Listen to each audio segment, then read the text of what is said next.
Donc on vient d'arriver à Phoenix, dans l'Arizona, et on a besoin de prendre un taxi pour aller faire quelques courses. Donc je vous propose d'en commander un tout de suite.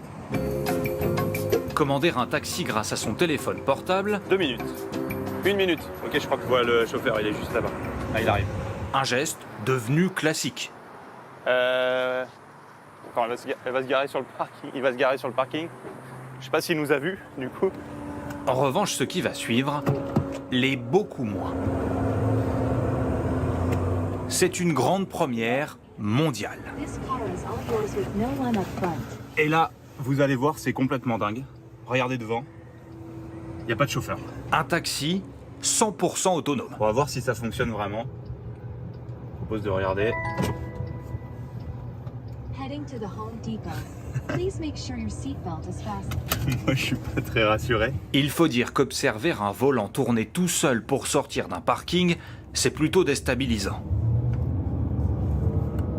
Et cela devient même impressionnant quand la voiture atteint rapidement sa vitesse de pointe, 45 miles par heure, 70 km/h. On double régulièrement des gens en fait. La voiture ralentit tout doucement et elle va s'arrêter juste derrière ce 4x4, tranquillement. La conduite est souple, les premières impressions sont bonnes. Arriving shortly at the Home Depot. L'arrivée au magasin se fait sous les regards perplexes des passants. Mais notre voiture s'est garée derrière le véhicule d'un client, gênant l'ouverture de son coffre. J'avais pas d'opinion sur ces voitures avant qu'elles me bloquent le passage. D'autres sont catégoriques. Jamais de la vie. Vous feriez confiance à cette voiture ? Non. Ces taxis sont équipés de lasers, caméras et radars. Ils permettent à la voiture de voir à 360 degrés sur 300 mètres. Démonstration avec ces deux écrans situés à l'arrière. On n'a pas seulement le plan, on a aussi toutes les voitures qui sont représentées par des petits blocs. Il y a même les piétons. Regardez, on en voit un ici.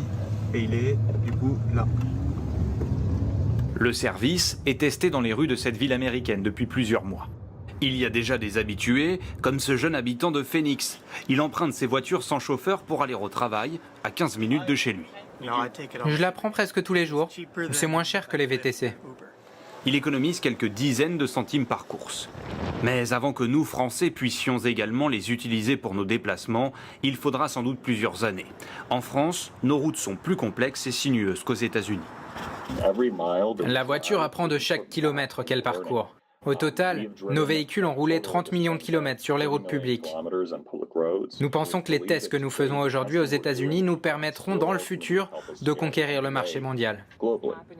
La concurrence est rude, de nombreuses entreprises américaines testent leurs voitures autonomes. Et pour le moment, elles n'échappent ni aux accidents, 130 aux États-Unis depuis un an, ni aux contrôles de police. Ici à San Francisco, un agent inspecte un véhicule stationné. À l'intérieur, pas de chauffeur, pourtant quand le policier part prévenir son collègue, la voiture repart, avant de s'arrêter quelques mètres plus loin. Sous l'œil amusé de témoins, les deux policiers finissent par comprendre, il s'agit d'une voiture autonome.